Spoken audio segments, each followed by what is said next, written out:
ورسوله. اللهم صل وسلم على محمد صلى الله عليه وسلم وعلى آله وأصحابه الطيبين الطاهرين ومن سن بسنته إلى يوم الدين. يقول الله تبارك وتعالى: يا أيها الذين آمنوا اتقوا الله وقولوا قولا سديدا يصلح لكم أعمالكم ويغفر لكم ذنوبكم ومن يطع الله ورسوله فقد فاز فوزا عظيما. أما بعد، alhamdulillah ma'asyiral muslimin wal muslimat jemaah Masjid Al-Istiqamah yang dirahmati oleh Allah Subhanahu wa taala. Bersyukur kepada Allah Subhanahu wa taala bagi ini kita semua dibangkitkan oleh Allah dari mati kecil kita untuk sama-sama menjalankan satu bentuk ubudiyah kita, penghambaan kita kepada Rabb kita Allah Subhanahu wa taala, yaitu salat subuh berjamaah. Semoga Allah Subhanahu wa taala tetap istiqomahkan kita di jalannya dan terus meningkatkan kualitas iman kita, Islam kita, keilmuan kita sebagai bekal kita menghadap Rabb kita Allah Subhanahu wa taala. Amin ya rabbal alamin. Ma'asyiral muslimin wal muslimat rahimani wa rahimakumullah. Alhamdulillah kita telah berada di awal tahun 1442 Hijriah. Berarti Islam dari semenjak hijrahnya Nabi kita Muhammad SAW sampai hari ini sudah hampir 15 abad tegak di muka bumi. Dan 1200 sekian atau 1313 abad kurang lebihnya, 13 abad lebih bahkan Islam telah menguasai 2/3 dunia. Jadi semenjak fajr Islam, jadi semenjak terbitnya Islam di Mekah selama 13 tahun, kemudian berhijrah di Madinah selama 12 tahun, kemudian di zaman Khulafaur Rasyidin selama 30 tahun, kemudian dari zaman Daulah Umayyah dilanjutkan Daulah Abbasiyah dan teruskan kerajaan kecil Mamalik Muluk namanya, kemudian disambut kembali oleh Daulah Islamiyah sehingga sampai hancurnya pada tahun 1924. Berarti umat Islam sampai detik ini belum atau hampir satu abad Islam ini tidak punya induk, ibarat ayam hilang induknya. Tetapi maksud muslimin rahimani wa rahimakumullah, ini semua sudah menjadi proses sebagaimana telah disabdakan oleh Nabi kita Muhammad sallallahu alaihi wasallam. Wa fase yang sedang kita hadapi fase keempat, ini fase mulkan jabariyah atau jabariyah, kerajaan-kerajaan atau pemimpin-pemimpin dunia yang masih ditakluk, liberal dan seterusnya. Inilah hari ini yang jadi pertanyaan. Sekarang baru di awal atau sudah di ujungnya, di ujung? Ini jadi pertanyaan bersama. Tidak ada dalil yang jelas memang, tapi yang jelas hanya isyarat dari Nabi kita Muhammad SAW dalam riwayat teks yang berbeda. Innallaha yab'atsu fi kulli ra'si mi'ati amin man yajidullah adina. Allah Ta'ala akan mengirim setiap penghujung tahun, setiap penghujung 100 tahun. Tapi ingat, 100 tahun yang dimaksud adalah tahun Hijriah. Seseorang yang akan memperbaiki agama. Makanya bisa jadi, bukan kepastian, bisa jadi bahwa kita sudah berada di ujung dari sistem pemerintahan, sistem kekuasaan dunia yang jauh dari norma-norma keislaman, bahkan jauh dari norma-norma keadilan. Ya, jadi pertanyaan bersama, jika demikian insya Allah, lalu dari mana kembalinya Islam ini akan muncul? Kita melihat kepada isyarat-isyarat hadis yang cukup panjang, tapi berbahasa kita hanya isyarat saja. Maka Nabi Muhammad SAW dalam riwayat Ahmad, Abu Dawud dan sebagainya mengisyaratkan bahwa munculnya kepada Islam itu bahkan bukan dari tempat turunnya Islam itu sendiri, tetapi nanti tetap besar. Dalam riwayat Tirmidzi Nabi Muhammad SAW, Islam itu, iman dan Islam itu seperti ular, dia akan keluar dari sarangnya ketika lapar dan akan kembali setelah terpenuhi hajatnya. Nah, Islam itu keluar dari Mekah, dari Madinah, kemana? Ke wilayah Syam, kemudian ke wilayah Fars, sampai ke wilayah Turki yang dahulu merupakan pusat kekuasaan budaya Rawawi Timur, itu di Istanbul. Sampai hari ini Nabi Muhammad SAW dalam riwayat cukup banyak bahwa Islam Islam kelak akan dibela, akan menjadi motor penggerak adalah bangsa timur. Min masyriq, dari kiblat masyriq, dari arah timur. Yang dimaksud arah timur mana? Arah timur adalah negara di mana terbitnya Islam, dari Madinah secara khusus. Maka timur dari negara Arab itu adalah wilayah Khorasan dahulu.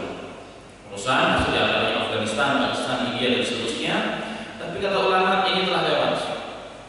Maka terus ke timur lagi, karena min kiblat dan masyriq, dari arah timur bangkitnya. Maka ternyata ulama dunia ini berharap bahwa yang dimaksud timur dunia, negara Islam yang paling timur yang merupakan negara yang besar adalah negara NKRI, Negara Kesatuan Republik Indonesia, yang dalam kitab Ibnu Battuta ditulis sebagai wilayah Nusantara. Itu disebut dengan wilayah Nusantara. Itulah Indonesia. Jadi Indonesia memang bukan negara baru dalam Islam. Apalagi kita melihat, subhanallah, ya, penelitian para ahlinya, sejarawan, bahwa Islam bukan baru di Indonesia. Alhamdulillah. Dan itu ternyata memang ada isyarat nubuwah dalam riwayat Muslim. Dari riwayat Muslim, tadi riwayat Abu Daud, Ahmad dan sebagainya, Islam timbul dari wilayah timur dunia. Tapi dalam riwayat Muslim, hadis sahih berarti Nabi Muhammad SAW bersabda, "Zuliya ilayya masyarakat dunia wa magharibaha." Aku ditunjukkan oleh Allah timur dunia sampai baratnya dunia. Dan ini semua kelak akan menjadi kekuasaan dari umatku. Jadi sampai timur dan barat, dalam riwayat sampainya siang dan malam, berarti seluruh dunia, sampai di sana pula kekuasaan umat. Artinya Islam akan sampai di sana. Kemudian Nabi Muhammad SAW mengatakan, "U'titu kanzaini." Kemudian aku diberikan 2 harta karun. Harta karun itu belum ditemukan di zaman Rasul. Namanya harta karun tersimpan di akhiratnya, baru digali oleh orang. Dan sifat harta karun tersebut Rasulullah mengatakan, "Al-ahmar wal abyad." Merah dan putih. Dahulu para muhaddisun, ahli hadis menerjemahkan rata-rata yang dimaksud dengan al-ahmar wal abyad, warna merah dan warna putih itu adalah emas dan perak. Dahulu para ahli ulama muhaddisun mengatakan yang lebih tepat warna merah dan putih itu adalah emas dan perak. Tetapi ulama-ulama kontemporer mereka merujuk kepada tes hadis yang sebenarnya warna merah dan warna putih. Bukan suatu kebetulan kalau bangsa ini yang merupakan bangsa terbesar, apalagi timur dunia Islamnya, simbol negara kita warna merah dan warna putih. Apakah suatu kebetulan? La, tidak ada kebetulan ini. Itu semua skenario dari Yang Maha Kuasa, Rabbul Izzah, Rabbus Samawati wal Ardh, Allah Subhanahu wa Ta'ala. Kok bisa negara kita warna merah dan warna putih?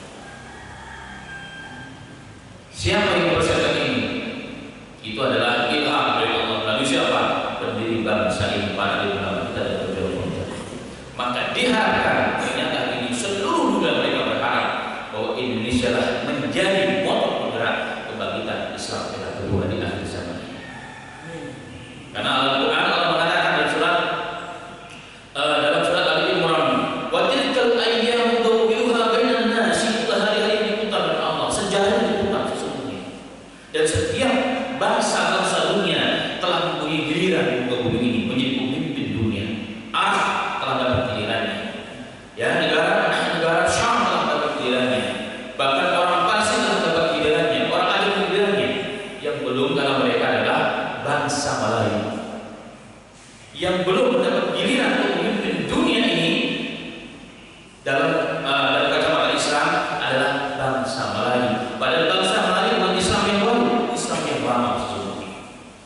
Pertanyaan berikutnya, jika benar itu isyarat nubuwah yang Nabi 15 abad yang lalu, bukan suatu kebetulan, kira-kira siapa yang jadi penggerak atau jadi motor penggerak itu?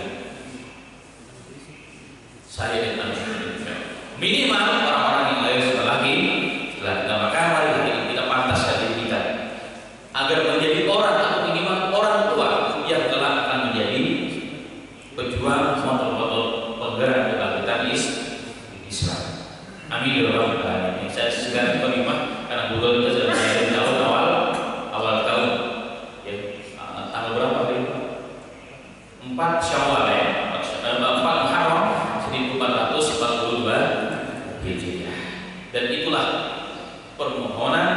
dan doa seluruh ulama dunia. Terakhir, bahkan penggerak jihad di Palestina, mereka sangat berharap. Jika ditanya, kira-kira siapa yang akan membebaskan negara Palestina itu dijajah Israel? Dia mengatakan, kami harus bersabar sebentar. Kami masih menanti orang saudara-saudara kami yang datang dari timur dunia. Itulah Indonesia. Subhanallah. Sekali lagi itu bukan sebuah kebetulan, tapi memang demikianlah yang Allah berikan, insyaallah, kepada bangsa yang luar biasa. Amin ya rabbal alamin. Baik, sekedar mukadimah di awal tahun, semoga Allah Taala berikan tahun ini tahun yang terbaik bagi kita semuanya, dan Allah jadikan tahun-tahun yang penuh yang berharga dan berkualitas iman dan Islam kita. Apalagi kita lihat bahwa umur manusia tidak ada yang pernah tahu, itu merupakan rahasia Allah Subhanahu wa Ta'ala. Mari sama-sama kita perbaiki iman kita, amal kita, Islam kita sebagai bekal menghadap kita Allah Subhanahu wa Ta'ala. Amin ya rabbal alamin. Sebagaimana mungkin telah diiklan oleh panitia bahwa insyaallah mulai hari ini kita akan bahas tentang alam barzah. Alam barzah itu turunannya banyak sekali. Di sana ada yang ada kubur, proses kematian, dan apa sebab orang itu mati dalam kondisi husnul khatimah, kemudian apa sebab orang itu akan mati dalam kondisi husnul khatimah dan sebagainya. Insyaallah kita akan bahas, dan hari ini adalah hari yang datang insyaallah. Baik, setelah sekian lama kita bahas juga tentang hari kiamat, tanda-tanda hari kiamat kecil, kiamat kubro, kemudian apa yang terjadi saat hari kiamat, apa yang terjadi setelah manusia dibangkitkan di padang mahsyar, setelah kehidupan sangkakala yang kedua, ya kan, ada namanya yaumul mizan, ada namanya yaumul hisab, kemudian ada orang yang langsung masuk neraka, ada orang yang langsung digiring menuju surga. Sebelum menuju surga ada namanya haud, ada namanya telaga, yang di sampingnya ada Nabi kita Muhammad SAW yang siap Nabi Muhammad memberikan telaga tersebut kepada umatnya. Walaupun ada sebagian juga yang diusir oleh Nabi Muhammad SAW, kita bahas siapa mereka. Dan orang-orang yang beriman yang berikti pada sunnahnya Nabi Muhammad SAW akan menerima langsung dari air telaga dari tangan yang mulia Nabi Muhammad SAW, yang jumlah cawannya seperti jumlah bintang-bintang yang ada di angkasa. Subhanallah. Yang airnya abyadu minal laban, dan putih daripada susu yang murni, lebih ahla minal asr, dia lebih manis daripada apa namanya madu yang murni. Barang siapa yang sekali minum la yatma abada, maka tidak akan pernah haus untuk selama-lamanya. Itu telaga. Ada yang mengatakan telaga al-kautsar. Ada dua. Bersatu manusia akan orang Islam, khusus semua orang Islam akan melalui tiang yang disebut dengan sirat. Ya, yang kata salah mengatakan ahaddu minas sayf, ianya lebih tajam dari mata pedang yang tajam, kata ulama-ulama terdahulu. Dan sebelum masuk ke surga, maka ada namanya qantarah. Qantarah ada ujung di mana sirat, yang kita bahas dalam yang lebar ya. Silakan dibuka file masing-masing dan mesti ingat. Nah, habis itu masuk dalam surga. Apa yang masuk surga? Tinggal dalam surga, sebagian masuk dalam neraka, apa itu neraka, dan bagian-bagian neraka, azab-azab yang disebabkan dosa-dosa anak Bani Adam yang masuk dalam neraka, itu semua sudah kita bahas. Walaupun tidak semuanya, tapi insya Allah bagi dia sudah ada gambaran kita sebagai orang yang beriman kepada Allah Subhanahu wa Ta'ala. Nah, hari ini kita masuk mundur ke belakang tentang alam barzakh. Tentang alam barzakh. Apa itu alam barzakh? Apa itu alam barzakh? Alam barzakh secara bahasa al-barzakh dengan kha. Al-barzakh itu adalah hajiz baina syai'aini. Barzakh itu adalah penghalang atau dinding di antara dua benda. Itu namanya barzakh. Jadi barzakh itu penghalang, dinding pemisah antara dua tempat. Ini apa namanya? Dinding masjid namanya barzakh, penghalang antara wilayah luar masjid dengan wilayah dalam masjid. Dan ini sesuai dengan firman Allah Subhanahu wa Ta'ala ketika Allah bercerita tentang dua laut. Ya, tentang dua laut yang satu laut, tapi dalam satu laut tersebut ada dua rasa. Yang satunya al-bun, yang satunya warnanya tawar, yang satunya warna biru.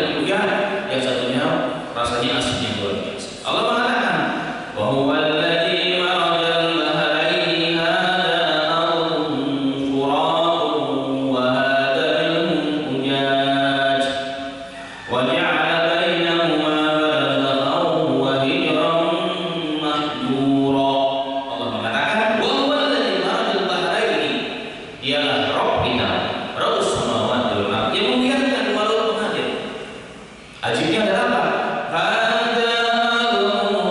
furat, subhanallah, yang ini air tawar yang segar yang mengalir. Wa hada minhum ujad, dan yang ini adalah air asin, sangat asin, sangat asinnya, rasanya pahit-pahitan, mengalir dalam laut yang besar. Dan telah dibuktikan memang bahwa laut tersebut terpisah sampai detik hari ini. Subhanallah, di laut satu laut tapi dua rasa. Kenapa demikian? Allah mengatakan wa ja'ala bainahuma barzakhan wa hijran mahjura, dan Allah jadikan antara dua laut tersebut yang asin dan yang tawar barzakh, barzakhan, dinding pembatas, wa hijran, dinding pembatas, subhanallah, yang sangat kuat, yang menghalangi keduanya untuk berdiri. Kemudian ada penelitian, setelah bertahun-tahun ulama Islam meneliti air tersebut, jika ada ombak yang membawa air tawar terpaksa menyeberang ke air laut ataupun sebaliknya, ternyata otomatis itu air akan berubah sesuai dengan kondisi tempat. Kalau air tawar yang nyebrang, ada ombak atau terbawa ada kapal begitu, nyebrang ke wilayah yang asin langsung jadi asin.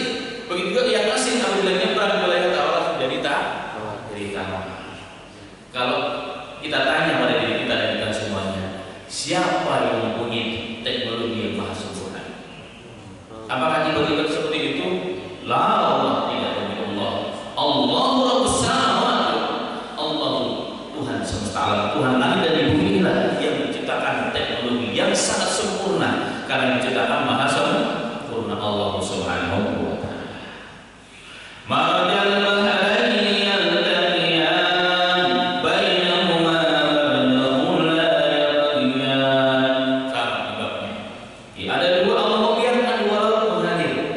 Ya, yang ini tawar, yang ini asin. Kenapa? Bainahuma, di antara keduanya barzakhun la yabghiyan, ada dinding pembatas yang satu yang lain tidak melampaui. Kalau melampaui langsung di aturannya. Aturan di tempat tersebut, inilah kuasa dan teknologi Allah Subhanahu wa taala. Nah, dari dua ayat ini, ma'asyiral muslimin, kalimat barzakh itu dalam bahasa Arab, dalam bahasa Quran adalah dinding pembatas. Adalah dinding pembatas. Makanya dalam istilah syar'i, barzakh itu adalah ma baina dunya wal akhirah qabla al-hasr min waqtil maut ila al-ba'tsi. Bahwa barzakh itu adalah satu tempat pembatas antara dunia sebelum akhirat. Jadi antara dunia dan akhirat ada pembatas namanya barzakh. Jadi orang masuk barzakh itu telah keluar dari dunia tapi belum masuk akhirat. Itu di barzakh. Kapan dimulai? Dimulai itu setelah manusia mati meninggalkan dunia. Ketika antara jasad kita ini yang terbuat dari tanah terpisah dengan ruh yang datang dari langit, terpisah. Itulah namanya kematian, al-maut. Nah, saat itulah langsung kita, ruh itu masuk ke alam barzakh. Masuk ke alam barzakh. Sampai kapan? Sampai menjelang hasyr, sampai menjelang hari kebangkitan. Itulah alam barzakh. Ya, sampai di sini berarti difahami insyaallah ya. Barzakh itu adalah dinding pembatas, atau dalam bahasa kita alam beda. Jadi manusia itu akan melalui proses alam, namanya alam roh atau alam rahim. Ya, setelah keluar dari alam rahim namanya alam dunia. Setelah keluar dari alam dunia masuk ke alam barzakh atau disebut alam kubur. Baru setelah itu nanti pada hari kiamat, setelah ba'ats, setelah hari kebangkitan, tiupan sangkakala yang kedua, namanya alam akhirat. Baru masuk ke alam akhirat. Alam akhirat ada terbagi dua, akhirat yang ke surga, akhirat yang ke neraka. Semoga semua insyaallah calon-calon penghuni surga. Amin ya rabbal alamin. Kemudian ma'asyiral muslimin rahimani wa rahimakumullah. Berarti alam barzakh adalah satu alam yang mesti untuk setiap kita akan memasukinya. Adapun kondisi alam barzakh itu semua tergantung kondisi kita hidup di dunia. Secara khusus tergantung bagaimana akhir hidup kita, ending cerita kisah kita di dunia ini. Karena Rasul sallallahu alaihi wasallam dalam riwayat Bukhari pernah bersabda, "Innamal a'malu bi khawatimiha." Sesungguhnya setiap amal itu, manusia itu tergantung akhir dari perbuatannya.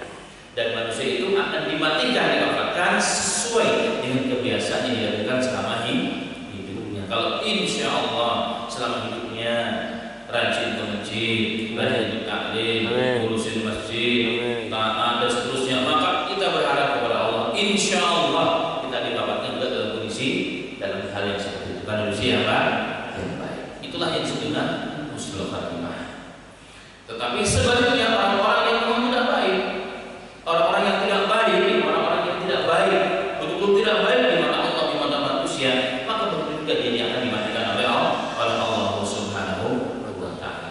Tapi mungkin ada pertanyaan, tapi Pak Ustadz, kita melihat banyak orang yang dohirnya tidak baik, tapi kok matikannya enak banget, kok ucapan la ilaha illallah. Bahkan Rasulullah mengatakan, "Man kana akhiru kalamihi la ilaha illallah dakhala jannah." Barang siapa yang waktu menghembuskan nafas terakhir mau mengucapkan kalimat la ilaha illallah, dia masuk surga.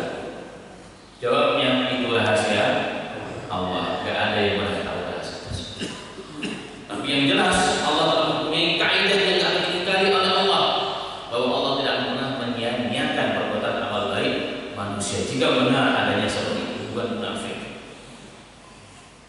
Karena ada satu riwayat ini juga yang cukup panjang, dan juga riwayat yang lain Nabi Muhammad sallallahu alaihi wasallam bersabda, "Allahu la ilaha illa huwa," demi yang tidak ada Tuhan yang zat yang disembah baliknya dia Allah Ta'ala. Ada sesuatu di antara kalian beramal amal yang begitu baik di hatinya, baik sehingga saking baiknya terus selalu gambarkan hatta bainahu wa bainaha ila diraq, antara dia dengan surga hanya satu hasab. Fayasbiqu kita, tetapi sebenarnya katakan Allah telah menulis orang ini akan mati dalam kondisi tidak baik, maka di akhir hayatnya dia melakukan satu dosa atau satu pelanggaran, maka dia mati dalam kondisi su'ul khatimah. Begitu pun sebaliknya, ada orang yang berwajib yang menurut kita kayak jahat banget ya, orang jahatnya luar biasa, tapi qadar Allah kok wafatnya dengan kondisi yang baik. Itu semua rahasia Allah. Dan Allah tidak akan pernah ingkar dengan janjinya. Sehingga sebagian ulama menerjemahkan bahwa yang dimaksud dia baik menjadi ahli surga itu pandangan manusia, tetapi hakikatnya Allah yang maha mengetahui isi hati seorang manusia. Karena dohir ini maksud muslimin ya, dohir ini kelihatan kayak wali begitu kelihatannya, tapi belum tentu hatinya kayak wali. Jadi segera atau bijak ya, ada orang seperti itu. Begitupun sebaliknya, sebaliknya. Semoga Allah baikkan dohir kita dan Allah baikkan hati kita. Amin ya rabbal alamin. Nah, kembali kepada bahasan tentang alam barzakh. Tentang alam barzakh. Berarti maksud muslimin, alam barzakh itu akan diawali setelah manusia dicabut nyawanya oleh Allah Subhanahu wa Ta'ala. Baik. Lalu bagaimana proses orang itu masuk alam barzakh? Kita lihat di antara hadis yang cukup banyak. Di antaranya hadis yang pendek dengan teks yang sahih insyaallah kepada Nabi Muhammad sallallahu alaihi wasallam, lebih banyak remaja dan sebagainya. Nabi Muhammad sallallahu alaihi wasallam bersabda, "Al-mayyitu tahduruhu al-malaikatu fa idza kana ar-rajulu salih qalu ukhruji ayyuhan nafsul tayyibatu kana fil jasadi tayyib ukhruji hamida wa abshiri bi ruhi wa rihan wa rabbul ghaib wal balad." Subhanallah. Ketika seseorang itu sedang sakaratul maut alias sedang dalam proses mau dicabut nyawanya, dalam proses ajal, maka akan datang kepadanya malaikat. Datang kepada orang tersebut malaikat. Jika ini orang baik, maka malaikat akan mengatakan, "Ukhruji ayyuhan nafsul tayyibatu kana fil jasadi tayyib." Subhanallah. Malaikat mengatakan, "Wahai ruh yang baik pada jasad yang baik." keluarlah engkau hadiyatan dalam kondisi mulia wa absyiri, dan dengarkan ada kabar gembira dari Tuhanmu Allah Subhanahu wa taala. Dengan berruh warihan, dengan wangian yang begitu luar biasanya. Wa rabbil wail wal ban, dan Rabb kamu Tuhan yang tidak marah dengan dia. Makanya kita lihat orang yang soleh masuk muslimin, orang yang baik husnul khatimah, kenapa mukanya senyum? Kenapa mukanya senyum? Pernah melihat kalau orang meninggal tapi mukanya cerah senyum begitu? Padahal selama hidupnya penderitaan luar biasa. Bahkan mungkin tertabrak habis badan jasadnya, tinggal ke mukanya doang yang sisa, tapi dia senyum mukanya. Pernah melihat seperti itu? Ini buktinya mas. Kenapa? Karena saat dia wafat, malaikat datang memberikan kabar dan menyambut dengan sambutan yang luar biasa. Maka dia senyum gembira. Senyum gembira sehingga dia akan melihat ini biasa senyum. Karena nyawa akan dicabut dari sini. Makanya biasanya orang yang meninggal dunia yang baik matanya itu lihat ke atas. Cuma Allah yang dari ujung matanya. Maka disunahkan setelah melihat orang mati ditutup. Ya ditutup, dirapatkan kedua mata. Itu sunnah dari Nabi kita Muhammad Sallallahu Alaihi Wasallam. Dalam riwayat yang lain, Nabi Muhammad Sallallahu Alaihi Wasallam hadisnya sahih mengatakan bahwa orang yang akan dicabut orang yang soleh dibawakan kafan dari surga. Ketika dikeluarkan saja jasad dan rohnya, apa dikeluarkan roh dari jasadnya, maka akan sumberbaklah wangian daripada jasad roh orang yang meninggal tersebut. Ketika dibungkus dengan kafan dari surga, dibawa ke langit pertama, lalu kedua, ketiga sampai ke hadapan Allah Subhanahu wa taala, maka setiap penjaga langit mengatakan, wahai fulan, roh siapa ini? Maka malaikat membawa dia roh hamba Allah yang saleh, fulan bin fulan. Apa kata malaikat? Ahlan wa marhaban, wahai fulan bin fulan. Disambut oleh para malaikat Allah Subhanahu wa taala. Makanya ma'asyiral muslimin rahimani wa rahimakumullah, apalagi meninggalnya dalam kondisi dalam jihad. Mungkin kita akan melihat jasad kita putus-putus. Ada satu kitab yang menulis tentang perjuangan jihad melawan Rusia di Afghanistan. Pernah dengar namanya Dr. Abdullah Azam. Jadi Al-Saudi yang berjuang di sana. Salah satu tim kesehatan, tim medisnya melihat seorang mujahid yang terkena ranjau, separuh badannya habis, hancur, ususnya kemana-mana. Maka dokter itu memegang jasad orang tersebut, dia menangis luar biasa. Tapi anehnya orang yang meninggal dunia, yang jasadnya hancur separuh tersebut, bahkan dia bertanya orang Arab memang, lima terkira betul, kenapa anda menangis kalau dokter melihat aku seperti ini? Dia kata, Allah, ya Allah, aku tak tahan melihat kau beristimewa, sahabatku, wahai temanku. Katakanlah, aku tidak merasakan sadar apa-apa. Aku bahkan melihat dari sedangnya mukaku. Jadi badan yang hancur seperti itu nggak dirasakan sama sekali. Dan ternyata ada hadis Nabi Muhammad SAW bahwa orang yang mati dalam kondisi jihad fisabilillah, bagaimana sakitnya tidak akan lebih sakitnya di dalam semut yang kecil. Bukan semut gede yang kalau bahasa kami semut PKI gede banget. Gak hitam itu bukan itu. Semut yang kecilnya kata Rasulullah, orang yang mati syahid badannya bagaimana pun sakitnya tidak akan merasakan kecuali seperti semut merahnya yang kita.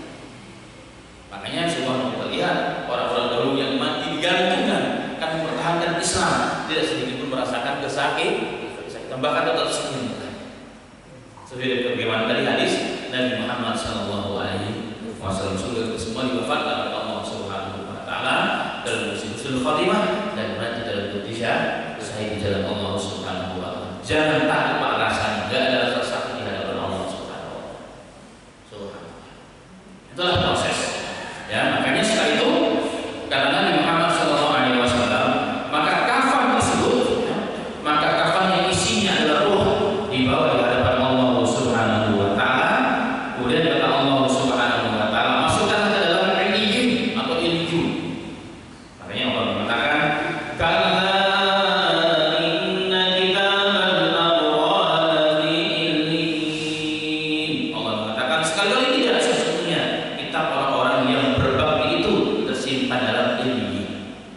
Jadi orang-orang yang baik nanti pun ruhnya akan dibawa oleh Allah di hadapan Allah, kemudian dimasukkan masuk ke dalam iliyun atau iliyyin. Kalau mengatakan dia posisinya di atas dalam ketujuh. Ada yang mengatakan di Sidratul Muntaha. Ada yang mengatakan itu adalah nikmat surga. Itulah surga. Dicukupkan sejenak, terus kemudian angkat, kembalikan kepada rohnya, kembalikan kepada jasadnya. Maka malaikat membawa roh orang yang baik tersebut ke dalam jasadnya. Ketika jasad sudah berada di dalam kubur, untuk apa? Mau ditanya tentang beberapa perkara. Nah, sampai di situ.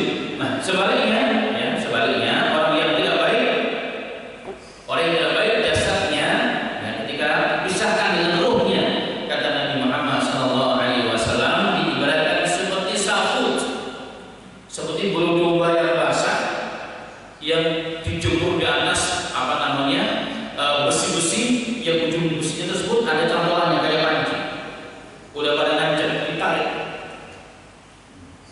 Atau dalam bahasa yang lain, dalam teks yang lain, seperti kain yang sudah usang di atas ditaruh di duri-duri yang sudah lama, dilepas, ditarik. Begitulah proses sakaratul maut bagi orang-orang yang tidak beriman atau yang tidak baik. Makanya kenapa kita melihat orang-orang yang tidak baik, mata yang terbelah, beraung-raung dan sebagainya. Kenapa? Sedang merasakan sakit yang luar biasa. Ma'udzubillahi min dzalik. Inilah yang disebut dengan su'ul khatimah. Nah, ketika demikian dalam proses hidup pun, ya, dalam proses sebelum dicabutnya nyawa, malaikat datang juga. Malaikat juga datang kepada orang tersebut. Apa katanya? Apa kata para malaikat tersebut? Wahai ruh yang buruk pada jasad yang buruk, pada jasad yang buruk, ukhruji daimatan, keluarlah dalam kemiskinan dan ingat Tuhanmu telah membawakan berita, engkau akan dimasukkan ke dalam hamim, ke dalam neraka yang panas, yang mendidih panasnya, yang menggelegar oleh suara yang begitu luar biasa, yang dipenuhi dengan nanah dan darah. Maka ini sebelum dicabut nyawanya. Makanya orang-orang seperti ini, maksud muslimin, orang-orang yang buruk, dari sebelum mati perlu takut. Kenapa? Sudah diberitahu oleh malaikat Allah Subhanahu. Ini loh nasib bumi nanti oleh manusia. Kenapa? Ini asbab amal di dunia selama ini.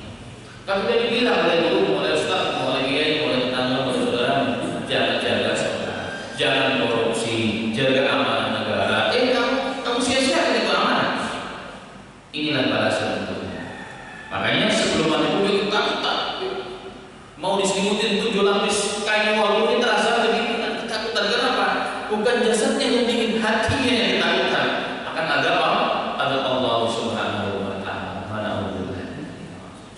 Kita bayangkan bagaimana proses dicabut dan disiapkan kain kafan dari neraka yang jika dikeluarkan rohnya dari jasad yang bau busuk yang luar biasa. Maka ketika dia sampai di dalam kamar kedua ketiga, cuma dengan malaikat penjaga langit, semua malaikat mengatakan lama rabbika, tidak ada selamat datang bagimu, sesungguhnya engkau manusia yang jahat dan Tuhanmu tidak menyambutmu dengan gembira. Tuhan memurka dengan wahai Tuhan. Setelah disampai di hadapan Rabb, inna Allah Subhanahu wa Ta'ala, Allah mengatakan masukkanlah dia ke dalam sijil. Ke dalam sijil, nanti kita nanya tadi apa itu sijil? Tempat seperti neraka di bawah bumi yang paling dasar. Itulah sijil. Kemudian diangkat sejenak, dikembalikan ruhnya ke dalam jasadnya. Setelah roh itu masuk ke dalam jasad, ya masuk ke dalam jasad, datanglah 2 malaikat. Yang disebut malaikat dan bertanya kepada orang tersebut, man rabbuk, siapa Tuhan, siapa nabimu, dan seterusnya. Ya, bukan ditanya siapa istrimu, berapa hartamu, berapa anakmu, enggak ditanya man rabbuk, siapa Tuhanmu. Kalau dia orang yang beriman, menjalankan agamanya dengan benar, dia mengatakan Rabbi Allah, Tuhanku adalah Allah Subhanahu wa Ta'ala, Nabi adalah Nabi Muhammad SAW. Kemudian apa? Kemudian adalah Al-Quran, agamamu adalah Al-Islam. Maka kalau dia mampu menjawab seperti itu, malaikat mengatakan, dengarkan hai fulan, bagimu surga. Maka dibentangkan kuburan tersebut sejauh mata memandang. Kuburan yang hanya 2 kali, berapa? 2 kali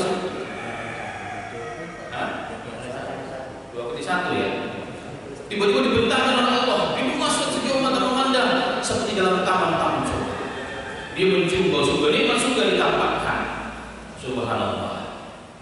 Dan malaikat mengatakan, tidurlah engkau wahai ruh yang baik, fulan bin fulan, sebagaimana naumatul aush, sebagaimana tidurnya pengantin baru. Pengantin baru bapak-bapak sekolah sudah merasakan ya kan? Tidur semalam suntuk, tiba-tiba azan subuh, Allahu Akbar. Wah, rasanya baru tidur udah bangun lagi nih. Padahal itu kan berjam-jam. Begitulah gambaran dari Nabi. Jadi orang yang ruhnya ruhnya yang baik dalam penantiannya di alam barzah itu, antara masuknya di dalam alam barzah sampai hari kiamat seperti apa, dinantikan seperti tidurnya orang yang pengantin baru. Waktu yang sangat sebentar dan sejenak. Luar biasa, nikmatnya luar biasa. Begitu pun sebaliknya orang yang tidak baik ketika ruhnya telah digabung dengan jasadnya, datang dua malaikat yang satu hitam tegak, jasadnya berwarna merah dan putih, bertanya, "Man rabbuk? Siapa Tuhanmu? Siapa Nabimu? Apa kitabmu? Apa agamamu?" Dia kata, la adri. Saya tidak tahu. Orang dulu beragama mungkin aku ikut, tapi sekarang tidak ada apa-apa. Maka akan dipukul mereka dengan cambuk, yang sekali cambuk terbenam sampai jasadnya terbenam sampai tujuh lapis bumi balas. Cuma manusia tidak pernah tahu. Inilah yang disebut dengan adabu. Maka ada itu hak di masa Muslim. Utsman bin Affan radhiyallahu anhu, seorang pemimpin umat Islam, ketika dia berjalan dan melalui sebuah kuburan, tiba-tiba berhenti dan menangis terseduh-seduh. Maka pengawal mengatakan, "Lima taqi al-mu'minin?" Berapa menangis oleh mukminin? Dia tidak bisa menjawab. Sampai yang ini pendampingnya ikut nangis. Setelah selesai dikatakan, aku teringat di mana Nabi Muhammad SAW telah mengatakan dalam mafhumnya bahwa kubur ini manzilatul awwal, adalah tempat persinggahan yang pertama. Itulah alam barzah. Inna ya, kalau kita selamat di tempat ini, wa ma ba'dahu aisyah, maka setelah alam barzah ini tempat proses berikutnya menjadi lebih mudah bagi kita. Tapi barang siapa yang tidak selamat di tempat ini, di alam barzah ini, maka untuk proses berikutnya akan lebih susah. Maka beliau menangis. Bahkan disilakan beliau kalau melihat surga dan neraka, dia tapi kalau melihat kuburan dia menangis. Kenapa? Dia merasakan bagaimana kubur itu di mata seorang Utsman bin Affan. Makanya maksud muslimin hari ini kita sedih juga kalau ada kuburan sampai ratusan juta. Bukan taman pengingat kita pada akhirat, tapi menjadi seperti taman mainan. Hilang makna kubur itu. Ya, maka hilang makna daripada kubur itu, memperingatkan kita kepada akhiratnya Allah Subhanahu wa Ta'ala. Maka kesimpulannya masalah muslimin rahimahullah, kita semua yang hidup di tempat ini dan di mana saja seluruh dunia itu, kita sedang mengalami proses perjalanan menuju alam barzakh.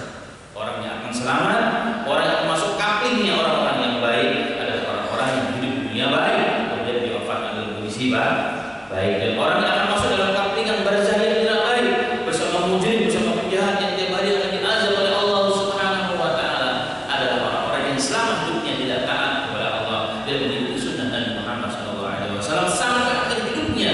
Itulah yang disebut dengan su'ul khatimah wa na'udzubillahi min dzalika. Terakhir ada pertanyaan. Kalau begitu Ustaz, yang diazab di alam barzakh itu siapa? Nanti bahasanya akan ada secara khusus, bisa secara gambaran. Mungkin ada yang bertanya dalam hati. Kalau begitu yang diazab itu apanya sih sebenarnya dari alam kubur itu? Kan kalau jasadnya hanya beberapa bulan hancur, busuk dan hancur, kembali menjadi tanah. Sebagaimana firman Allah Ta'ala, dari tanah kami ciptakan, dari tanah kembali kami kembalikan. Wa minha nu'idukum darul ukhra, dari tanah pula kami bangkitkan menjadi dua kali. Hancur. Ulama mengatakan dua-duanya. Di awal-awal dalam kubur, dua-duanya dirasakan azabnya menimpa jasad dan menimpa ruh. Tapi yang selalu diazab jika dia tidak baik adalah ruh. Kalau jasad beberapa hari akan hilang. Dan kata Nabi Muhammad SAW tadi cerita tentang orang yang buruk amalnya, yang tidak bisa menjawab pertanyaan di kubur, maka saat itu juga dalam waktu yang sama juga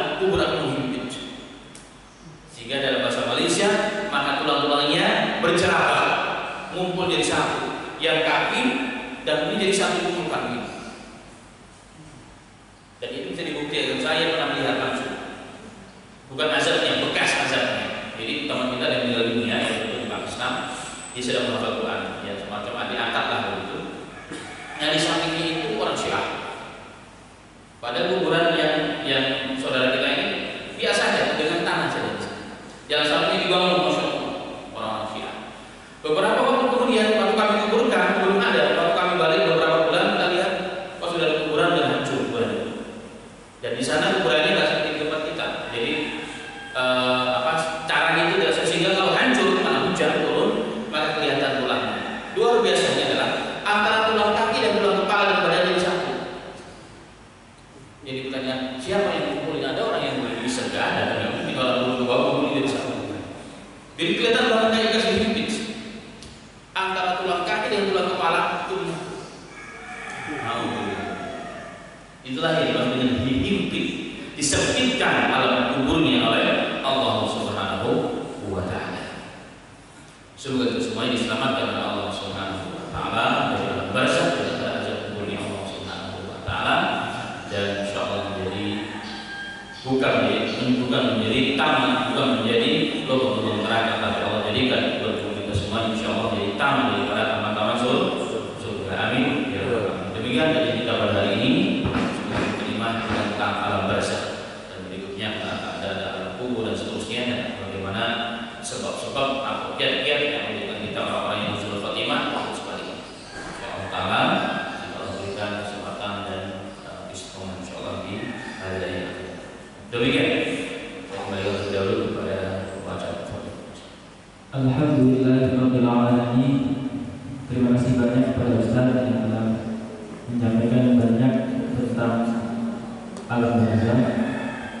Semoga apa yang telah disampaikan oleh Ustaz dapat meningkatkan kita kepada timbul maut yang berujung kepada meningkatnya amal soleh kita. Amin amin ya rabbal alamin. Baik Bapak dan Ibu sekalian, selanjutnya sesi tanya jawab. Silakan kepada Bapak atau Ibu yang tidak bertanya untuk mengatakan.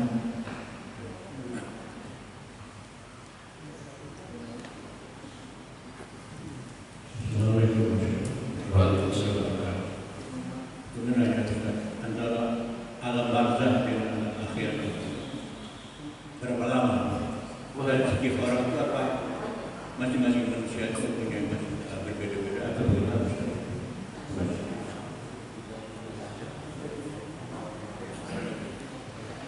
Sudah Pak.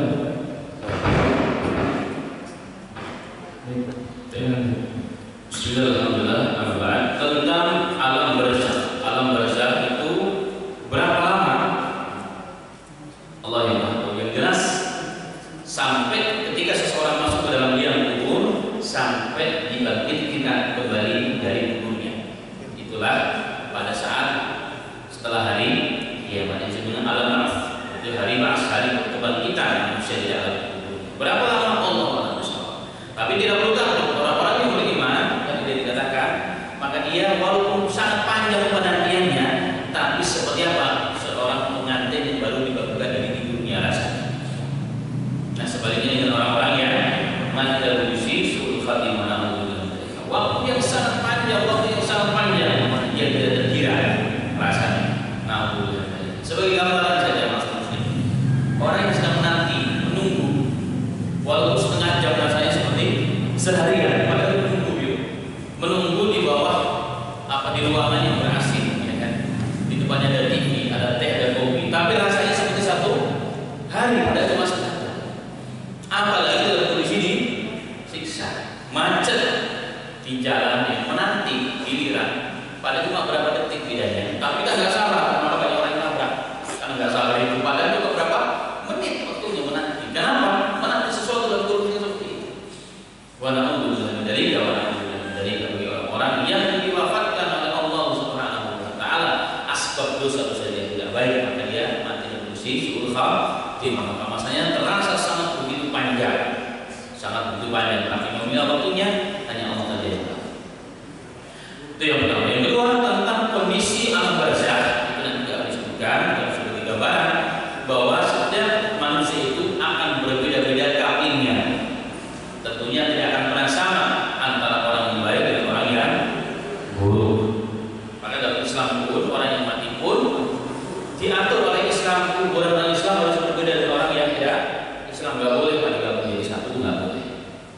harus dipisah.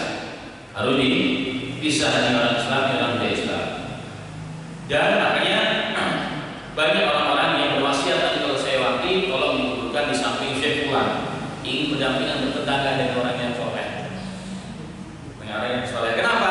Dalam kitab At-Tadhkirah Al-Imam Al-Qurtubi rahimahullah taala pernah mengatakan bahwa ternyata pengaruh tetangga yang tidak baik itu bukan hanya di dunia, termasuk juga di alam barzakh.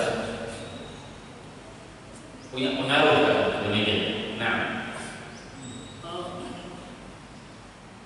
dalam hadis arba'in yang keempat Ustaz, akhir hadis ada di antara kalian beramal-amalan ahli surga sehingga sejengkal lagi dia sudah masuk surga.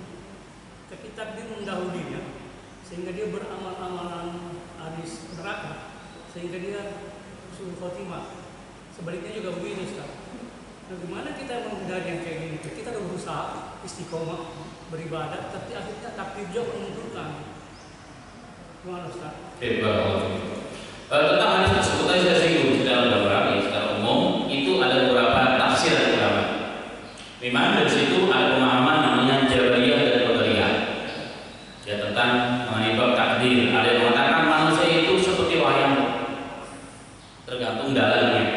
Toh mau bagaimana usahanya kalau nantinya ditakdirkan Allah mati jadi orang yang baik juga. Kalau ditakdirkan Allah mati jadi orang yang buruk juga tadi dalamnya. Ada yang mengatakan enggak, manusia itu tergantung kita. Mau jadi orang baik usaha kita, mau jadi orang kaya usaha kita. Lepas daripada kuasa dan takdir Allah. Ini juga salah. Dan orang Islam Ahlussunnah wal Jamaah pertengahan. Tetap usaha kita maksimal. Semuanya atas izin Allah Subhanahu wa taala. Tapi ada satu kunci yang kita harus pahami bahwa Allah mengatakan Allah tidak akan pernah mendolimi hamba-hambanya. Artinya kalau memang dia baik lahiriahnya dan batinnya, pastinya Allah tidak akan hinakan dia saat wafatnya. Pastinya. Ini keyakinan dan ini akidah Ahlussunnah wal Jamaah. Kalau orang yang baik, tidak akan mungkin Allah akan hinakan. Begitupun sebaliknya. Nah, hadis ini menggambarkan Allah sebagai ulama, makanya diterjemahkan. Yang lebih tepat terjemahnya adalah itu gambaran sebetulnya. Gambaran pandangan manusia. Ada orang yang memang luar biasa. Karena mungkin qadarullah lahirnya di keluarga yang baik, kondisinya baik, ya kan? Tapi asal hati kan siapa yang tahu? Allah Subhanahu wa taala. Makanya ada seorang pemuda di zaman Nabi Muhammad SAW dalam suatu peperangan, bahkan para sahabat mengatakan ini perang penyediaan. Kenapa? Laki-laki yang sangat gagah luar biasa yang membunuh musuh-musuh Allah dan Rasulnya. Seakan-akan perang ini dia. Kata Rasulullah enggak.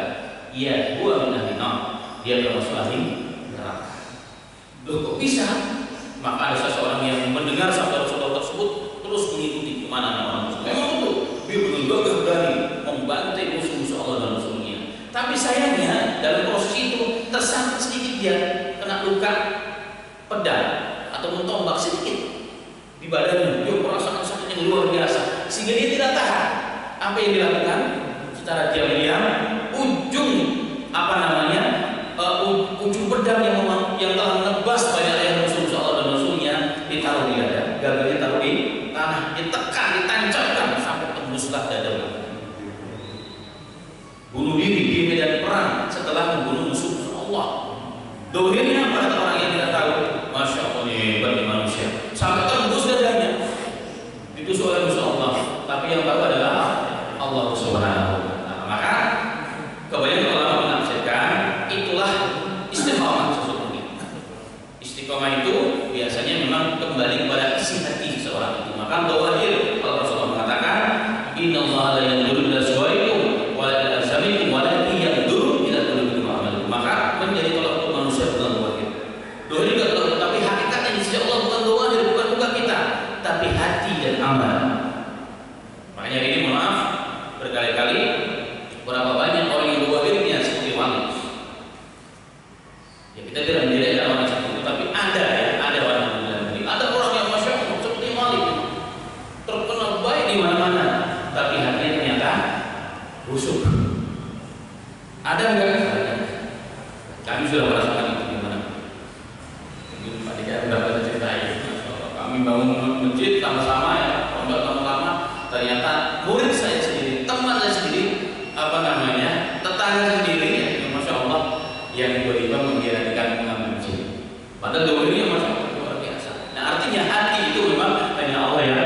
jarang banget. Tapi hadis ini bukan untuk menakuti manusia. Artinya jangan sampai bilang toh kalau takdir Allah jadi mati yang baik akan baik juga kalau yang buruk enggak. Dan makanya Allah menurunkan mengutus Nabi dan turunkan Al-Quran itu Allah menjadi petunjuk bagi manusia. Ini loh jalannya. Karena pastinya orang yang baik dohir dan batinnya akan menempuh jalan yang baik. Walaupun dohir itu memang cerminan hati, tetapi tidak selalunya dohir baik hati yang baik. Tapi kalau hati baik, dohir insya Allah baik. Dohir pasti baik. Maka dari sini jangan pula mengatakan ya sudah nggak penting kita dohir. Jangan juga salah. Ya musafir. Dohir pada dohir yang kafir nggak boleh juga. Karena hati yang baik dohir pasti kan baik. Rasulullah mengatakan ala inna fil jasadil mudghah, ketahuilah bahwa pada diri manusia itu ada segumpal darah yang jika baik itulah hati, maka dohir pun akan baik, lisan pun akan baik, perbuatan pun akan baik karena hatinya baik. Walaupun sekali lagi dohir yang baik belum tentu hatinya baik. Ini hadis ini sekali lagi cerminan dari istiqomah.